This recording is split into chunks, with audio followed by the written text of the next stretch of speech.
गुरु विष्णू गुरु महेश्वरा गुरु साक्षात परब्रह्म तस्मै श्री गुरुवे नमः। वैकुंठवासी सद्गुरू काळे महाराज जगाला उपदेश करतात। ते म्हणतात, गुरु शिष्य परंपरा ही फार अनादी कालापासून चालत आलेली आहे। गुरुपौर्णिमा हा उत्सव हजारो वर्षापूर्वी व्यासांनी सुरू केला आहे।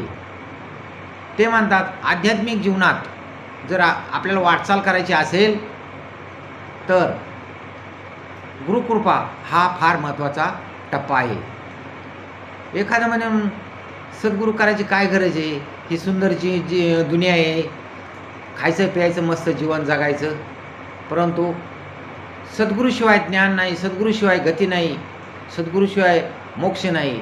अखंड मंडलाकार जेने व्यापले चराचर ते पदी स्थिर केले, हा एवढा सद्गुरूचा अधिकार आहे। सद्गुरूशिवाय आपलं जीवन सार्थक होणार नाही। ब्रह्मांड नायक भगवान श्रीकृष्ण हे त्रैलोक्याचे मालक आहेत, पण त्यांना सुद्धा सांदीपनी नावाच्या सद्गुरूंना शरण जावे लागले। श्रीरामा शरण वशिष्ठा, प्रभू रामचंद्रांना सुद्धा वशिष्ठांना शरण जावे लागले। संत नामदेव हे भगवंताचे लाडके भक्त होते। ते 5 वर्ष जास्तीने देवाला जीव घालत होते, देवाबरोबर राहत होते, देवाचे ते लाडके भक्त होते, परंतु संत जनाबाईने त्यांना कच्चे मडके समजले, त्यांना सुद्धा सद्गुरू करावे लागले। सद्गुरूशिवाय ज्ञान नाही। जय गुरुदेव।